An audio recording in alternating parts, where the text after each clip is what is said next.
On va commencer par se présenter. Moi, je suis Sandrine, je travaille pour l'association Qualitel et je suis accompagnée de Quentin, qui lui est expert des pathologies du bâtiment pour Qualitel et Bonjour à notamment qui tous. travaille pour le service Alex de Qualitel. Donc, c'est vraiment notre expert qui va beaucoup parler en fait pendant ce webinaire. Voilà, les présentations sont faites. Avant de rentrer dans le vif du sujet, je vais d'abord vous parler un petit peu de Qualitel pour vous dire que c'est une association à but non lucratif qui a été créée en 1974, donc il y a plus de 50 ans, par les pouvoirs publics de l'époque. Et notre rôle est d'améliorer la qualité des logements en France. Et donc l'une de nos missions est de bien faire comprendre aux particuliers notamment l'importance de l'enjeu de la qualité dans les logements, notamment quand ils s'apprêtent à acheter un logement. Et donc tous les conseils que nous allons vous donner s'appuient sur une expérience terrain, donc depuis plus de 50 ans, sur notre connaissance profonde et approfondie de la qualité des logements et aussi sur ce que nous disent les futurs propriétaires et leurs attentes que nous accompagnons dans leur processus d'achat. Parce qu'en effet, acheter une maison, un appartement, c'est souvent le projet d'une vie quand même. On se projette pour soi, pour sa famille. C'est là où on a envie de s'ancrer, c'est là où on veut devenir propriétaire, donc une étape importante. Et on sait qu'en France, devenir propriétaire et accéder à la propriété est un rêve. Toutes les études le confirment année après année. Mais il faut bien le dire aussi, c'est une sacrée source de stress parce qu'on s'engage sur quelque chose financièrement important et puis c'est là où on va vivre, peut-être élever sa famille. Et donc la grande question, c'est comment être sûr de faire le bon choix au-delà et sans uniquement, je vais dire, regarder la superficie, la localisation et bien sûr le prix. Comment éviter ces mauvaises surprises? Un petit chiffre d'abord qui est assez parlant, une étude réalisée par Ipsos qui a interrogé 3000 Français propriétaires et 68% des propriétaires nous disent avoir découvert des défauts après l'achat. Bon, pas forcément des gros défauts, mais il y a pu y avoir aussi des gros défauts. Mais peut-être que ce chiffre est assez révélateur sur le fait que finalement on visite un logement qu'on va acheter une, deux fois, peut-être trois fois, qu'on pense avoir tout vu et qu'en fait c'est très difficile de tout voir. D'où l'importance de ces visites immobilières. Et donc, il y a forcément, je pense, Quentin, des quelques erreurs à éviter. En tout cas, on en a comptabilisé 9. Et maintenant, je laisse la parole à Quentin. C'est à toi. Merci Sandrine. Pardon, ça passe trop Bonjour à vite. tous. Déjà sur l'erreur numéro 2, mais on va déjà commencer par l'erreur numéro 1, qui est croire que les diagnostics obligatoires ou réglementaires sont largement suffisants. Alors, les diagnostics réglementaires, ils sont absolument essentiels et j'ai même envie de dire indispensables à un bon process de vente. Mais ils ne vont pas être suffisants pour principalement deux raisons. La première, c'est qu'ils vont être extrêmement thématiques. Ils vont traiter de la thématique sécurité avec le diagnostic gaz et le diagnostic électrique, de l'aspect performantiel du logement avec le fameux DPE et de la présence ou non de substances qui pourraient être dangereuses pour votre santé ou pour la santé du bâtiment via les diagnostics amiante, plomb et notamment des informations sur la mérule et les termites. Donc, c'est très ciblé. On n'a pas abordé les problèmes qu'on pourrait avoir sur la structure, les façades, par exemple, la qualité des revêtements, la qualité de la plomberie et l'état d'une toiture, par exemple.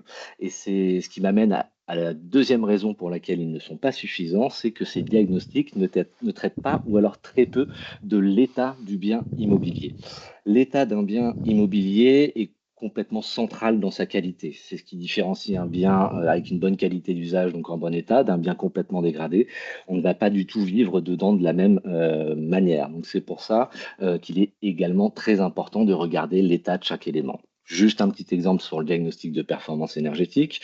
Si une toiture vient d'être isolée, elle va le ressortir comme très performante dans le DPE, mais c'est une toiture qui peut être en mauvais état et présenter de nombreuses fuites. Forcément, ça va pas être la même chose à traiter et la qualité d'usage va s'en faire largement ressentir. J'arrive sur l'erreur numéro 2 qui va être Oui, donc ce que tu dis, Quentin, c'est que les diagnostics réglementaires, c'est la base, c'est c'est la essentiel, base. mais Tout à ça fait. ne dit pas tout. Ok. Ça ne regarde pas tous les éléments, mais par contre, ils sont essentiels et les informations qu'ils traitent sont très importantes. Et donc, l'erreur numéro 2, ça va être de confondre belle décoration et qualité. Je vais faire un parallèle assez rapide avec la voiture, où on pourrait considérer la carrosserie comme la décoration et tout le reste un petit peu la qualité.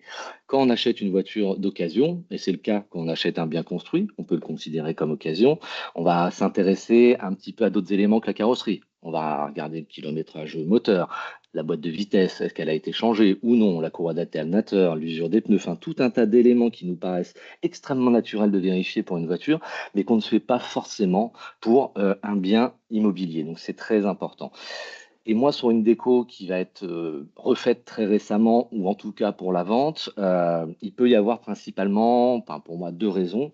C'est une opération de valorisation immobilière qui a pour but de maximiser le prix de vente, ce qui est tout à fait entendable et normal, mais que dans un deuxième cas aussi, où c'est un peu plus problématique, c'est que ça peut avoir un petit rôle de cache-misère. J'ai beaucoup le cas dans des bâtiments, appartements, maisons anciennes, où la salle de bain vient d'être faite, donc tous les stigmates de potentiels problèmes d'humidité sont effacés par la nouvelle peinture qui a été mise en place. Et donc, il va falloir s'intéresser un petit peu au système de ventilation, à comment vont se passer les flux d'air dans ce volume. Et souvent, la plupart du temps, la décoration a été refaite, tout paraît très bien, mais qu'on a de très très fortes probabilités de résurgence de problèmes d'humidité dans ce volume. Donc, la décoration est un élément important et qui peut être en plus coûteux, qui fait partie complètement de la qualité, qui n'est qu'une partie de la qualité d'un bien immobilier. On passe à L'erreur l'erreur nu, numéro 3. Voilà, tout à fait. on y est. Et ça va être de perdre un petit peu toute objectivité face au coup de cœur. Je vais commencer par une petite citation que j'aime bien. Le cœur a ses raisons que la raison ignore. Et là, justement, on va essayer de faire appel à la raison et non à notre cœur. C'est extrêmement important sur l'achat d'un bien immobilier et des solutions extrêmement simples permettent justement de s'en prémunir. L'association Qualitel propose d'établir 5 critères extrêmement simples afin justement de rationaliser, de prendre un petit peu de hauteur sur cette décision qui est souvent, comme le disait Sandrine, la décision d'une vie. Donc vous prenez 5 critères très simples. La localisation, l'exposition et la luminosité, qui sont les principaux facteurs de déclencheurs de coups de cœur, qui vont venir occulter un petit peu l'état réel du bâti constaté. Un petit coup de peinture et puis c'est bon, alors que pas forcément. Et les besoins en travaux du logement. L'agencement est également très important. Le fait de comparer et de poser sa réflexion va vous permettre d'avoir vous donne les bonnes armes pour prendre la meilleure décision et essayer de retirer un petit peu l'émotion sur un achat immobilier. Claire. Erreur numéro 4. Ça va être de ne pas oser poser les bonnes questions pendant la visite. Et là, je vais tout de suite partir d'un cas que j'ai rencontré, où j'accompagnais un potentiel acquéreur dans une acquisition d'un bien immobilier, forcément, à Carrières-sur-Seine en Île-de-France. Donc, c'était une petite maison qui était initialement un garage, donc qui avait été transformé. Les travaux avaient à peu près un an et je réalise ma visite et tout va plutôt très bien dans le logement. Le système de chauffage est cohérent, la ventilation est bien dimensionnée, tous les éléments sont en bon état, voire même en très bon état. Et vu qu'il y avait eu une transformation de destination, garage à local d'habitation, j'ai posé la question au vendeur de savoir s'il pouvait me donner le document attestant d'obtention du permis de construire. Il me donne le document qui est parfaitement conforme, donc très bien. Donc je demande le certificat de conformité, qui est l'étape d'après le permis de construire, après les travaux forcément. Donc il me donne le document et là je me rends compte qu'il est signé uniquement par le vendeur. Il n'est pas du tout visé par les services de la mairie. Donc rien me prouve qu'il est passé entre leurs mains. Je demande à voir donc le dossier qui a servi à déposer le permis de construire. Et là, je me rends compte que la pièce dans laquelle je me tiens, qui est le séjour, un petit peu la pièce centrale de la maison, est sur le papier une place de stationnement. Donc là, les conséquences pour le potentiel acquéreur peuvent être terribles puisque la mairie peut demander le rétablissement de la situation qui est décrite dans le dépôt de permis de construire et donc avec une valeur du bien qui chute et un salon en moins, ce qui est quand même assez problématique. Donc, il faut savoir poser les bonnes questions, il faut oser poser les bonnes questions et on pourra consacrer un petit temps d'échange à la fin de ce webinaire pour justement savoir quelles questions sont importantes à poser. Ce qui Très amène sur bien. l'erreur. numéro 5, qui va être de sous-estimer le coût réel des travaux. Quand on achète un bien immobilier, on va avoir un budget pour l'achat du bien immobilier en lui-même, souvent adossé mais pas toujours à un crédit, et un budget ou une enveloppe pour les travaux. Cette enveloppe, en général, elle n'est pas très extensible. Si on prévoit une enveloppe de 30 000 euros, ça va être compliqué de mettre 100 000 euros de travaux in fine. Donc, c'est toujours extrêmement important de bien estimer le coût réel des travaux. Vous avez les visites pour le faire, mais en général, c'est assez rapide. Donc, un simple coup de peinture, on pense qu'un simple coup de peinture peut être suffisant, mais ça ne l'est pas toujours et qu'on doit parfois faire appel à des professionnels alors qu'on n'avait pas estimé que c'était nécessaire. Forcément, ça va faire grimper la note et vous pouvez vous retrouver dans des difficultés financières assez importantes. Ça, c'est le premier cas. Et dans le deuxième cas, où vous allez échelonner votre chantier sur plusieurs années et vous allez faire pièce par pièce et forcément, la qualité d'usage du bien que vous venez d'acquérir va être complètement dégradée pendant toutes ces années. Donc, c'est très important de bien estimer le coût des travaux. Sixième erreur, cher Quentin. Ça va être de penser que visiter avec un proche ou un artisan suffit. En général, quand vous visitez avec un proche, vous n'allez pas l'amener à chacune des visites que vous faites, mais c'est que vous êtes déjà quand même assez intéressé par le bien immobilier en question. Quand on est intéressé, on va parler de son projet avec un peu d'enthousiasme. On va partager cet enthousiasme et cet enthousiasme il va être contagieux. Un proche, même connaisseur, pourra être tenté de vous faire plaisir, consciemment ou inconsciemment, et in fine, il ne va pas être tout à fait impartial. Avec un artisan, il va se déplacer pour établir des devis. Dans une relation commerciale, il faut toujours savoir se situer où se situe l'intérêt de votre interlocuteur. Donc, un artisan se rémunère sur des travaux qui sont faits sur devis. Il n'est pas rémunéré sur une analyse d'un bien. Donc c'est assez important parce que si jamais il y a une omission dans son analyse initiale, ça sera assez compliqué d'aller faire valoir vos droits pour réparer cette erreur. Septième erreur.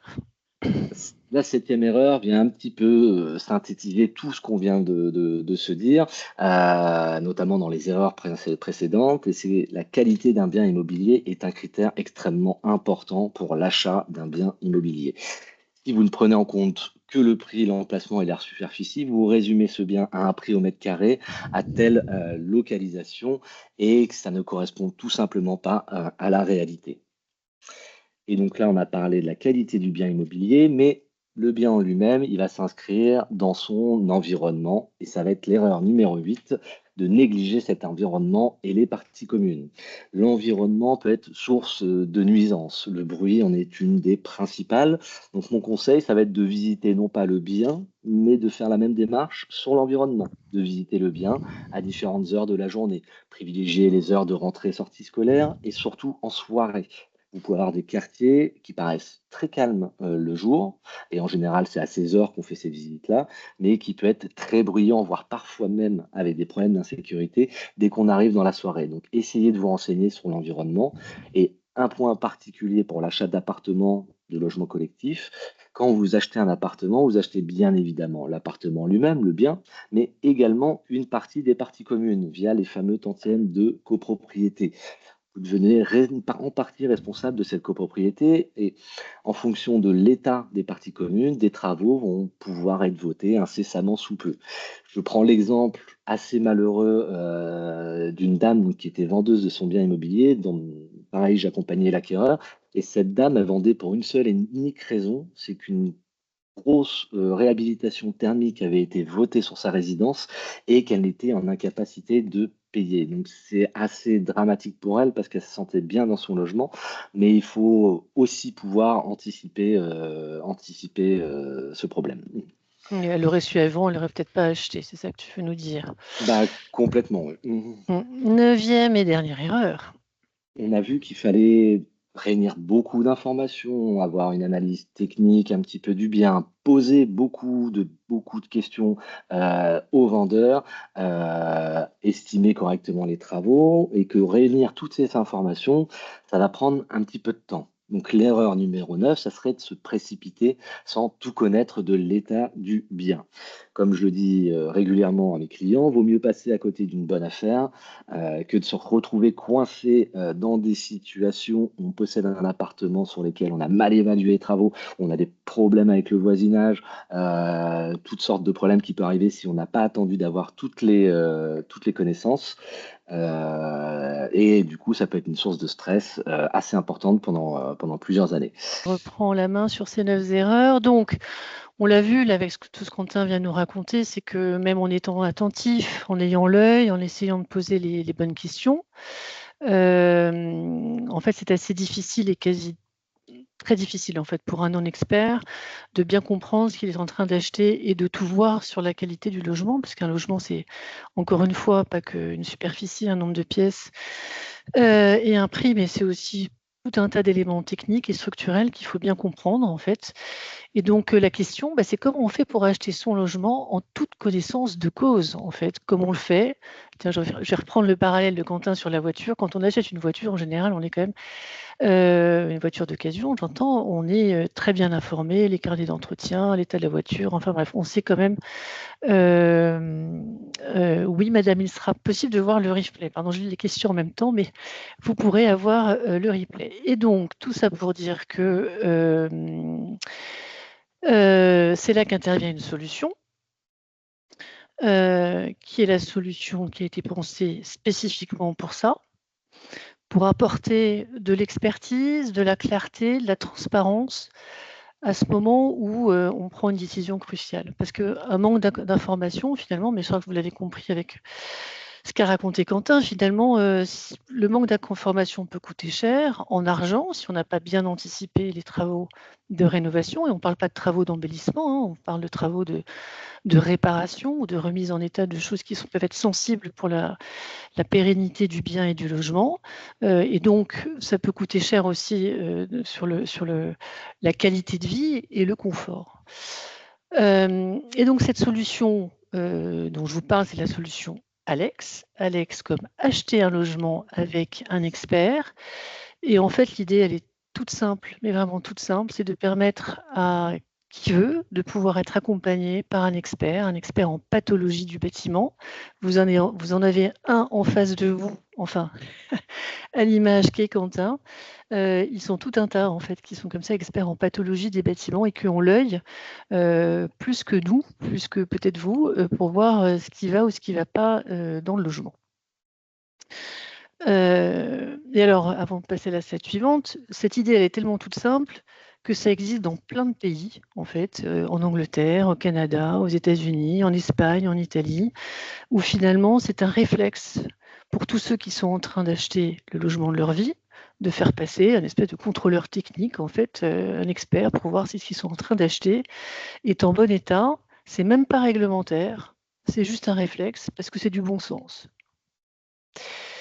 Voilà, une fois que j'ai dit ça, le mot d'ordre pour Alex, c'est la confiance.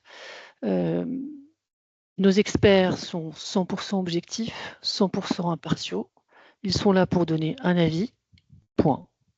Que la transaction se fasse ou qu'elle ne se fasse pas, c'est à la limite pas leur problème, mais en tout cas, ils donnent les clés à tous ceux qui sont concernés dans cette transaction pour prendre une bonne décision.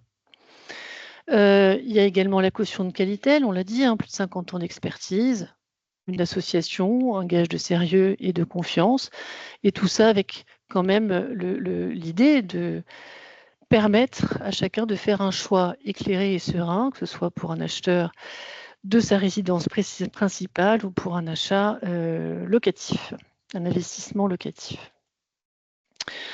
Quand on parle d'Alex, on parle d'une analyse approfondie. On parle de plus de 100 points de contrôle. Donc là, on retourne dans la technique. Donc, je passe la main à Quentin. 5 domaines d'analyse. Merci Sandrine. Donc c'est 100 points de contrôle, vraiment minimum sur la grille qu'on a établie, la grille Alex, et qui vont être répartis dans principalement 5 domaines d'analyse. C'est moi. Tout ce qui est élément extérieur, donc tout ce qui est façade, toiture, enveloppe et également espace extérieur privatif. Tout ce qui va toucher aux installations, à la performance, notamment tout ce qui est équipement de chauffage, d'électricité, de climatisation s'il y en a. L'état de chaque pièce, et cela pièce par pièce. vous aurez le détail dans le rapport, vous aurez l'état des sols, l'état des murs, mais pas que, vous aurez aussi s'il y a des prises en nombre suffisantes, la présence de placards, une facilité d'ameublement, des règles d'usage qui seront appliquées sur vraiment chacune des pièces. Une qualification aussi sur les isolations thermiques et phoniques, et l'expert va également s'intéresser à l'environnement du bien. Donc ces 100 points de contrôle, ils ne sont pas là juste pour contrôler des points, ils sont là également aussi pour aider l'expert à donner un vrai avis. C'est ça le principe d'Alex, c'est pas juste contrôler qu'on a une fenêtre qui est en bon état, bon, elle peut être en bon état, peut être dégradée, mais c'est d'avoir vraiment un avis qui va être répertorié en points positifs, points négatifs sur chaque pièce et sur chaque équipement qui compose le bien. Et si l'expert estime qu'un des éléments est dégradé ou pas assez performant, il pourra établir des préconisations de travaux, et ça pareil, par poste. Donc, vous pourrez avoir le détail dans le rapport. Donc, sur l'offre standard, qui était l'offre qu'on avait lancée initialement, on qualifiait le prix selon 3 degrés d'importance. Des éléments qui étaient peu coûteux, des éléments qui avaient un coût variable et des éléments qui étaient onéreux. On s'est rendu compte à la pratique que cette critérisation ne suffisait pas pour beaucoup de nos clients et qu'ils avaient besoin d'une estimation plus précise et vraiment en montant de travaux en euros. Donc, c'est pour ça qu'on a développé l'option estimation des travaux qui vous permet vraiment pour chaque poste. Hein, c'est pas une estimation comme on peut le voir où en disant bah là, pour remettre en état la maison, il faudra investir tant d'euros en travaux, c'est que là, ça va être détaillé poste par poste et priorisé également par degré d'importance, c'est-à-dire qu'il y aura des éléments qui sont prioritaires, des éléments de sécurité, par exemple, ou alors qui mettent en péril la pérennité du bâtiment, une fuite sur une toiture, par exemple, des éléments qui vont jouer sur la performance et le confort, équipement de chauffage, climatisation, fenêtres, et ensuite des éléments de rafraîchissement. Donc, on a vu que l'enveloppe de travaux qu'on peut avoir quand on achète un bien immobilier, elle n'est pas extensible. Donc cette priorisation, elle vous permet de savoir par quoi il faut commencer et qu'est-ce qui peut attendre. Donc vous aurez ce montant de travaux, donc qui peut également aussi être une aide à la négociation sur le prix de vente du bien immobilier. Et ça peut également être une aide pour les agents immobiliers, justement, pour définir le meilleur prix en comptant les travaux dans le prix de vente. Donc voilà pour la partie technique des expertises Alex. Je vais repasser la parole à Sandrine qui va vous expliquer un petit Oui, peu le déroulement. on va avancer un peu vite pour laisser surtout du temps à l'échange et aux questions. Je ne sais pas s'il y en a, mais j'en ai vu passer quelques-unes. Le déroulement, comment ça se passe? Donc, il y a un point quand même qui est important, c'est le timing. Évidemment, vous n'allez pas faire appel à un Alex pour chaque bien que vous allez visiter. Hein. D'abord, vous allez préparer votre projet, vous allez visiter plusieurs biens, et puis il y en a peut-être un qui va attirer votre œil plus que d'autres ou un coup de cœur. Et donc, c'est à ce moment-là, c'est quand vous êtes allé faire une offre, que vous venez de la faire, c'est à partir de là que faire intervenir Alex peut être intéressant. Et là, vous avez jusque au moment de la signature du compromis, ou en tout cas avant les 10 jours de rétractation. Mais plus tôt vous le faites, mieux c'est, parce que vous pouvez encore une fois anticiper tout ce que vient d'expliquer Quentin. Voilà, donc c'est là où on vous le conseille. Donc la visite se passe en 4 étapes. Il y en a une première qui n'apparaît pas sur ce slide, mais bien sûr, il faut se mettre d'accord sur un créneau de visite. Alors avec vous, enfin le futur acquéreur, l'agent immobilier, quand il y en a, et puis bien sûr l'expert Alex. Et puis on se retrouve du coup le jour J, à l'heure convenue, sur place. Et puis l'expert effectue la visite complète à vos côtés. Et donc à vos côtés, ça veut dire que vous pouvez lui poser tout un tas de questions, suivre la visite et puis pouvoir échanger avec lui.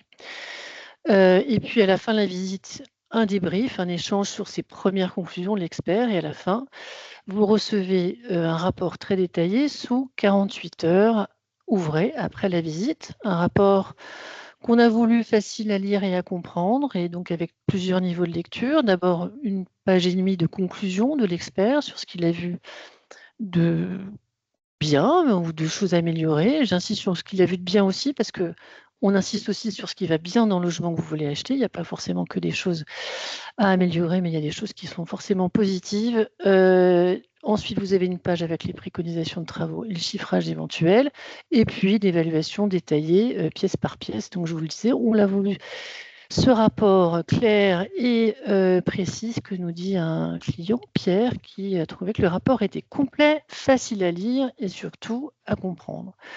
Une visite, ça dure de 45 minutes à 2h30, voire 3 heures, en fonction de la taille et du type de bien. Vous allez facilement comprendre pourquoi on passe beaucoup moins de temps dans un studio de 15 mètres carrés que dans une maison de 100 mètres carrés. Donc, on prend le temps, en fait, nos experts prennent le temps de passer tout en revue. Et voilà, 2h30, 3 heures, ça commence à être assez significatif.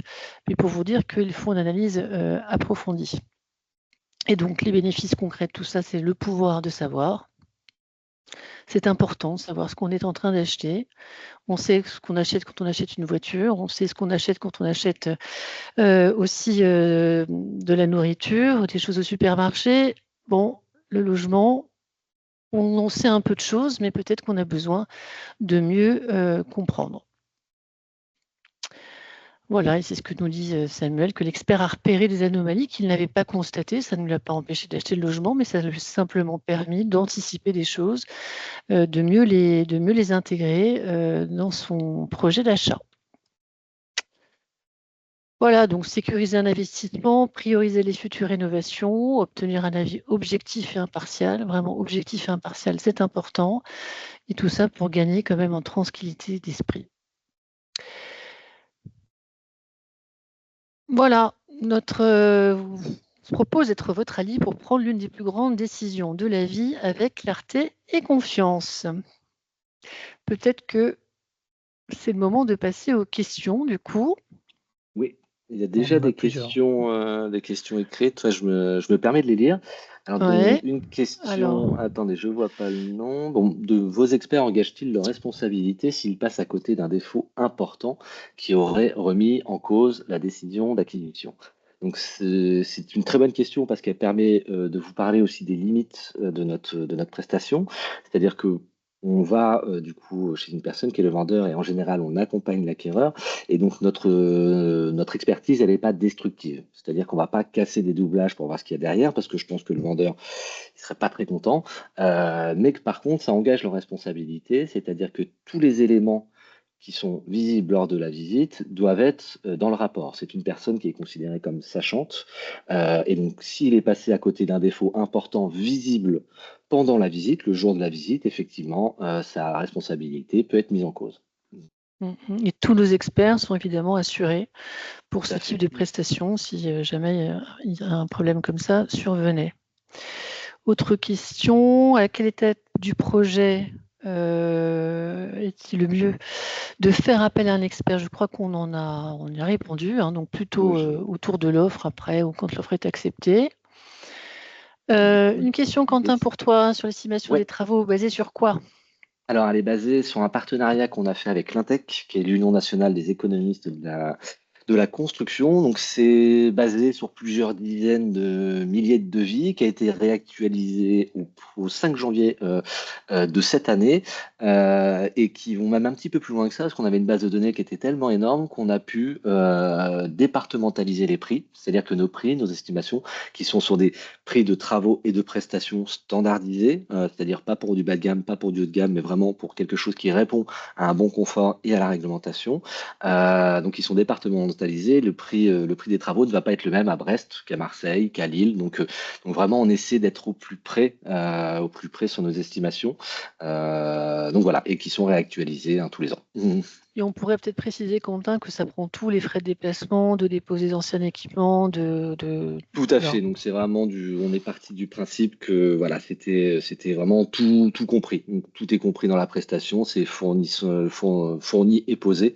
Donc c'est un tarif. Si vous voulez faire des éléments vous-même par rapport à cette estimation, vous pourrez baisser un peu cette estimation, mais c'est là si vraiment vous contactez un artisan que vous lui demandez de tout faire dans son corps de métier, bien évidemment, et ben là c'est tout compris. Une question pour toi encore, Quentin. Est-ce Alors, que vous pouvez m'éclairer sur les risques concrets d'un bien en zone inondable? Sujet alors d'actualité, en effet. Bah, tout à fait, là, les risques sont multiples. Donc, en zone inondable, on a plusieurs types de zones inondables par débordement de nappe phréatique, par crue. Donc, voilà, si vous avez un bien qui est situé en zone inondable, donc, je pense que vous l'avez décelé sur GeoRisque. Les risques, clairement, c'est sur les zones, sur les pièces qui sont situées en bas, c'est d'avoir des dégradations de l'ensemble de vos mobiliers en cas de crue, si jamais c'est un risque lié à une crue, bien évidemment. Mais que l'eau et le bâtiment, ça n'a jamais fait bon ménage, ils n'ont jamais été très copains les deux. Et c'est-à-dire qu'on peut avoir des phénomènes de flux, de reflux d'eau qui ont mis un lixivier à terme les fondations, et là je parle de crues qui sont quand même récurrentes, et qui peut poser des problèmes pour la stabilité du bien en lui-même. Donc c'est des éléments importants. On sait construire en zone inondable aussi, on peut prendre des précautions.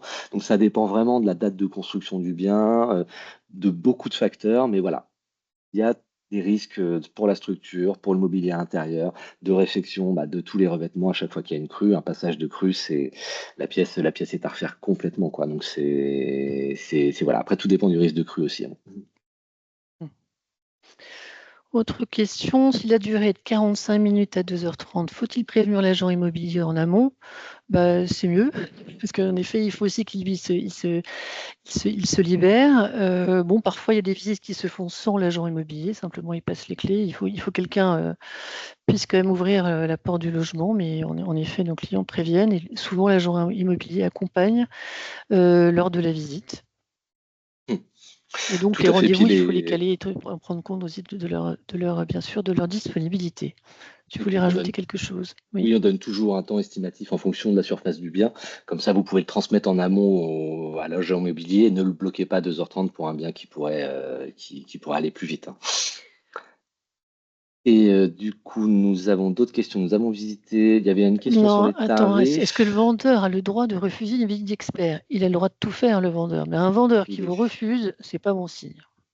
Ça veut dire qu'il n'a pas envie que l'expert soulève un loup ou autre. Donc, bon, c'est pas bon signe. C'est d'ailleurs arrivé, hein, des vendeurs qui ont refusé et qui n'ont même pas ouvert la porte. Parce que l'acheteur, du coup, s'est dit, puisque c'est comme ça, je n'achète pas. Diagnostic Merul, c'est pour toi, non? Oui, alors Mérules et termites, donc les diagnostics, l'information Mérules et le diagnostic termite, donc ils ne sont pas obligatoires partout. C'est-à-dire qu'il faut vous renseigner au niveau de la mairie ou de la préfecture. S'il y a eu des signes d'infestation relativement récents sur des biens à proximité, il est rendu obligatoire tout de suite. Donc si le vendeur ou l'agent immobilier vous dit qu'il n'est pas obligatoire, il n'a pas forcément tort. Je vous conseille de vous rapprocher de la mairie du bien immobilier pour vous en rendre compte. Et donc, la présence de termites. Donc, nous, on va regarder, on peut déceler de la présence de termites lors de nos diagnostics. Après, je vous conseille de faire plutôt un état parasitaire si c'est vraiment un problème spécifique au bien immobilier que vous voulez voir, parce que là, il fera tout. Le diagnostic termite fait que les termites. Après, on peut avoir d'autres insectes, hein, qui sont lignivores, qui vont manger le bois. Je pense à la brillette, hein, par exemple. Et donc, c'est vrai que si c'est un problème spécifique que vous avez, je vous invite à regarder. Si vous voyez de la sueur de bois par terre, au niveau des charpentes et des boiseries, c'est pas un bon signe. Mais après, ça peut se nettoyer rapidement aussi. Donc, on peut, voilà. Dans la liste des 5 domaines Euh, d'analyse, il n'y a pas de mention de diagnostic structurel. Faites-vous cela. Donc, comme je l'ai dit, nos expertises, elles sont visuelles et non destructives. C'est-à-dire que nos experts pour vous donner un petit peu la typologie d'experts aussi, qui sont principalement aussi à côté des experts en assurance, ou qui sont très habitués à gérer du sinistre, et notamment des sinistres structurels, ils vont être en capacité de vous dire, par exemple sur une fissure, si la maison ou le bien immobilier a un problème structurel. Par contre, pour résoudre un problème structurel, ça demande des études qui vont être plus poussées. Si c'est un problème de fondation, il va falloir aller affouiller les fondations pour ne serait-ce reconnaître de quel type elles sont et connaître la nature des sols pour pouvoir les réparer correctement.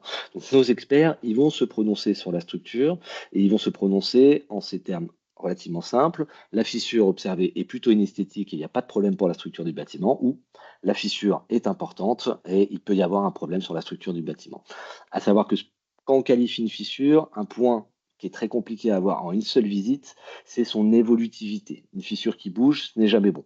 Une fissure, par contre, qui a été structurelle, qui a été restabilisée il y a 30 ans et qui ne bouge plus, n'est plus, lors de la visite, un problème structurel. Donc ça demande aussi, ça fait partie des questions à poser dès que vous voyez une fissure sur un bien immobilier. Depuis quand elle est là, enfin après, ça reste du déclaratif, donc c'est toujours compliqué, mais ça fait partie des questions à poser si vous rencontrez des fissures sur un bien. Question sur les combles cette fois-ci. Oui. s'ils ne sont pas accessibles, comment diagnostiquer la toiture? À la toiture, si on le fait sur une maison, on ne va pas monter sur le toit, parce que nos experts sont pas habilités à le faire. Donc, c'est toujours mieux si les combles sont accessibles et que là, on va regarder en fait par l'extérieur. Donc, il y a plusieurs signes qui peuvent nous indiquer que la toiture est en mauvais état. On va suivre les lignes du faîtage, les lignes des pannes intermédiaires. Si on voit qu'il y a des flèches, ça veut dire que déjà la charpente est plutôt âgée et que l'alignement des tuiles a bougé. La présence de végétation est un indicateur. Le fait d'avoir des tuiles différentes en est un autre, c'est-à-dire qu'on a mis des rustines, un petit peu, qu'on a changé quelques tuiles, ce qui est plutôt bien, mais ce qui veut dire que les anciennes tuiles, elles, peuvent être poreuses. Donc on peut donner un état de la toiture. Après, si on a accès au comble, notre avis sera bien évidemment beaucoup plus précis. Mais qu'on va pas, malheureusement, pas casser le faux plafond ou monter sur la toiture pour apporter plus de précision sur ce point-là. Donc c'est vrai que si c'est accessible, c'est quand même beaucoup mieux pour l'état de la toiture. Donc, et puis, Pauline, pareil, l'idée, la charpente, mais enfin, tu viens de La charpente, ça va être répondre. la même chose. Donc ça, on peut l'avoir que des combles. Après, on peut avoir aussi des combles qui sont partiellement aménagés, ce qui se voit le cas. Donc on a des visions, des visions de la charpente qui peuvent être pas totales, mais au moins partielles, et qui peut nous donner des indications. Qui peut permettre, c'est le terme que tu utilises souvent, de détecter des symptômes du logement et donc d'avoir Oui, des oui, tout indices à fait. de choses qui vont ou qui vont moins bien. Tout à fait, oui. Une dernière question, je crois, comment se passent les travaux lorsque la maison est mitoyenne, notamment les travaux de toiture? Ah. Alors là, j'ai envie de dire que c'est un petit peu au cas par cas. Tout dépend de comment est composée la toiture. On peut avoir ce qu'on appelle un point singulier entre les deux toitures qui vont venir délimiter la toiture de l'un et de l'autre. Si ce n'est pas le cas, il faut voir avec votre voisin comment il veut que les choses se procèdent, enfin, comment il veut procéder. En général, quand on a des maisons en bande comme ça avec des structures collectives, il y a des fois des parties, des éléments du clos couvert, dont la toiture, qui sont mis en copropriété. Si vous posez la question, là, je pense que c'est pas le cas, mais c'est vraiment de l'analyse cas par cas. Il y avait une question sur les tarifs, je crois aussi. Ah oui, elle m'a échappé, celle-ci, les tarifs. Alors, ça commence à partir, je parle en TTC, donc toutes charges comprises, à partir de 299 € pour un appartement et de 499 € pour une maison. Et ensuite, les prix sont variables, augmentent un peu en fonction de la superficie. Donc finalement, un petit budget par rapport à l'achat d'une vie. Et tout ça pour vous aider à prendre une décision éclairée. Et donc, ça m'amène à la dernière slide. Merci Eloge d'avoir mis les liens. Si vous avez un projet en vue ou que vous voulez nous solliciter, vous pouvez télécharger sur notre site alex.qualitel.org un exemple de rapport qui vous donnera de manière un peu concrète sur le rendu du rapport, obtenir un devis gratuit, sans engagement. Et puis notre équipe, voilà, on a 3 personnes qui s'occupent de vous, Tiffany, Elodie et Marine, que vous pouvez contacter directement au numéro qui s'affiche. Et vous avez aussi tous les liens qui ont été mis dans la conversation. Il y a encore une question. Peut-on avoir Oui. des aides pour faire appel à vos services? Non. Pas à ma connaissance, en tout cas. Et oui, on a des équipes en Normandie. Alors oui, c'est vrai, c'est une chose qu'on n'a pas dit, c'est qu'on est présent partout en France. Même en Et je Corse. suis originaire de la Normandie, donc je connais bien. D'accord. Voilà, écoutez, merci beaucoup pour votre attention, pour vos questions. Vous savez où nous trouver si vous avez des besoins. Merci encore et puis très excellente soirée.